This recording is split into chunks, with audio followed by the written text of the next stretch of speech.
paged me to call him. I'd called him from the house, and he was at a payphone coming from a dentist office, and he forgot his reading glasses, so what I'd bring him. The Mafia had lured Danny into letting his guard down. They tapped his phone. They knew his every move. The phone rang again. I got a call from Bill McKay, who was a television reporter from Channel 8, and he was a friend of my father's. And he had asked, can you speak to my father? I said, well, he's not here. He says, well, did you hear about the explosion? And I had asked where. He said, the Brainerd place, and that's where my father's dentist was. I mean, I had this pale cloud over me. I mean, I just knew. The Mafia had deployed a Trojan horse. They had positioned a car packed with explosives next to Danny's in the parking lot. When he returned, they detonated remotely.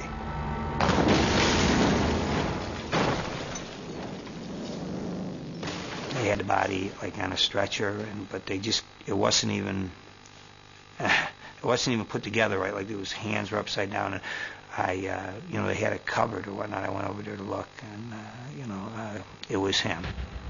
He was literally blown to pieces, and in one of the photographs, his arm was laying on the ground, and his finger was pointing. I says, you know what he's doing? He's pointing his finger at the guys that killed him, and he's saying, I'm going to get every one of you. I would have killed 100 people to bring my father back. Danny Jr. was 16 when his father died. He knew who the killers were. Ed Kovacic paid him a visit. He went for a ride with me, took me around and talked to me, and more or less said, nothing's going to bring your father back. Your father was a great man. I know you loved him, but the path he took, this is the way it's going to end for anybody who takes that path. Ed Kovacic stopped the revenge cycle and saved the young boy's future. But I did enough, went close enough to the right path that I'm here today. And I love my father. I wish he was around with the kids, especially the grandkids. But I don't want anything to do with his lifestyle. I respect him, but just not his lifestyle.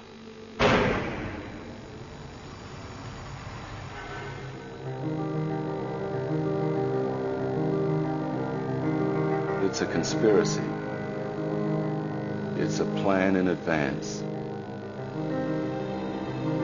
cooked up by a small number of people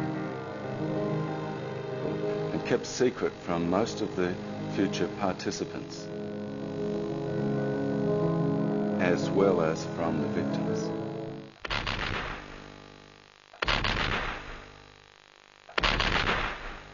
Genocide. I use the definition defining genocide as acts committed with the intent to destroy, in whole or in part, a national, ethnical, racial or religious group as such. The earliest well-documented case of genocide is that of the Romans in ancient times against the city of Carthage. Carthage was the second largest city of the western half of the Roman Empire. Yet few records exist of the Carthaginians because their culture was destroyed by the Romans. The driving figure behind this genocide was a Roman senator, Cato. He was very concerned about traditional Roman rural values, how they represented the authentic Roman past. Cato felt that urban communities, including Rome, were not living according to the traditional Roman rural values. You find this anti-urban element in genocidal thinking very common. And if we jump forward to the Holocaust, Hitler felt that urban communities were infections. The 20th century became an exceptionally fertile ground for this style of thinking. It's fairly common to describe the 20th century as the century of genocide, given the events of World War I with the Armenian genocide, World War II with the Nazi Holocaust, Stalin's mass murders, Mao's mass murder, the Japanese destruction of possibly 10 million Chinese, and then a whole series of more dispersed genocides in Bosnia, Guatemala, East Timor, Darfur, Rwanda, and Cambodia. As head of the Cambodian Genocide Program at Yale University, Ben Kiernan has spent the past decade studying and documenting the systematic killing of 20% of Cambodia's population. The architect of the Cambodian genocide was Pol Pot. He and his party, the Khmer Rouge, rose to power in part thanks to the Vietnam War. American bombers targeted Viet Cong, who were hiding out in the jungles along Cambodia's border with Vietnam. The Khmer Rouge used as recruitment propaganda the extensive United States bombing of Cambodia in that period, in which 2.7 million tons of bombs were dropped by U.S. planes on Cambodia, the most heavily bombed country in history. The bombing was stopped only in 1973. By then, Pol Pot had turned an underground movement into a powerful army.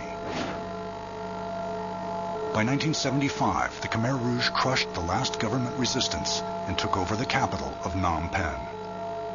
Pol Pot's radical anti-urban ideology, called Year Zero, went immediately into effect. One of the first things that Pol Pot did was to evacuate and empty the cities of Cambodia. He wanted to turn Cambodia into an agrarian plantation. The Cambodian population was forced overnight to live in collective farms. Mass starvation began almost immediately. Pol Pot declared that only 1 or 2 million people were needed to build the agrarian utopia. At the time, Cambodia's population was 8 million. Arn Chorn Pond was 9 years old when the Khmer Rouge came to empty his village. I was there playing with a few other kids. I heard the noise, people screaming, the Khmer Rouge coming in, the Khmer Rouge coming in. So I ran into the road and I raised my hand also, I screamed too. They kicked us out from our home. We saw like thousands of people packed into the road. The Khmer Rouge said, don't take anything with you. Just 3 days, you guys will return. I was forced to live in a temple. They began a very strict division, took us away from our families. They kill people who older than 65. If we keep them, they're not going to be useful. If we kill them, we're not going to lose anything.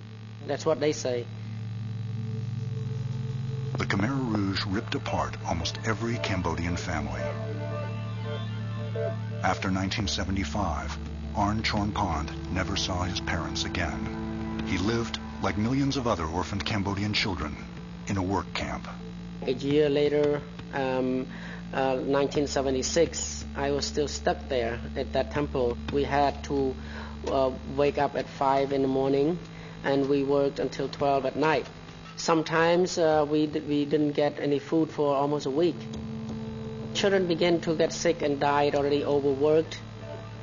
Just beyond the gates of Arn's labor camp was an even grimmer place. These mango groves are peaceful now. 30 years ago, they were the epicenter of Pol Pot's brutal Year Zero plan. They have a mango grove nearby our center where they used to kill people like 3 or 4 times a day.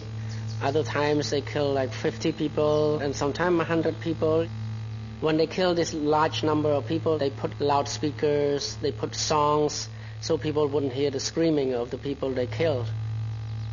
It was this music that ended up saving Arn's life.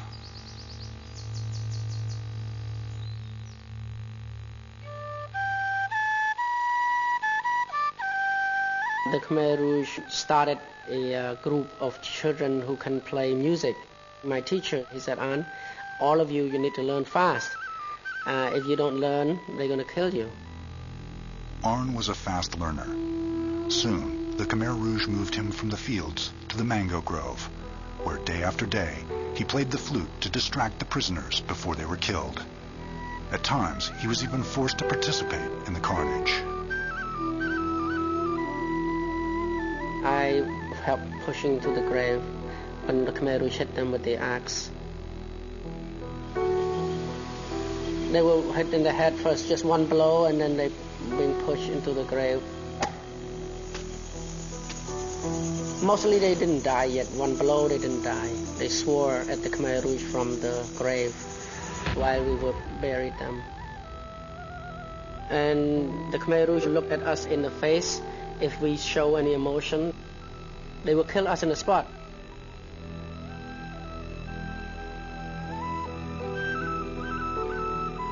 You literally smell the blood, and you would cry. You can't take it. You go crazy. So I personally learned how to look and turn off myself. I made myself numb. I heard the sound of the axe hitting people's head like coconut shell in my dream. I hear this every day. And I have to deal with this probably the rest of my life. I don't know.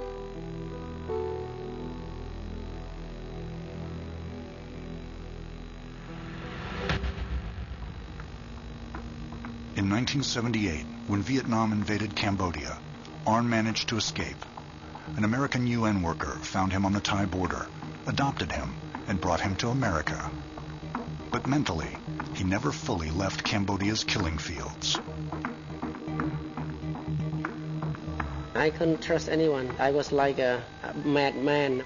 I don't know how to smile. I don't know how to talk to people. I thought everyone was like Khmer Rouge. When in America, I was preparing myself, for a war. It took a long time until Arn was able to talk about the horrors he witnessed. I was 9 years old when the Khmer Rouge took over my country. I saw so much death. Life itself lost its meaning. Arn brought the reality of the Cambodian genocide home to people who hadn't even heard of Cambodia before. He now runs a humanitarian program called Cambodian Living Arts, teaching traditional music to Cambodian kids. But today, playing the flute is not about dying. It is about living. I trust few people now who, in my life, I don't want to say love because I don't know what love means. I at least learn how to care, and I know they care about me. So I have to care for them back. I'm learning, man.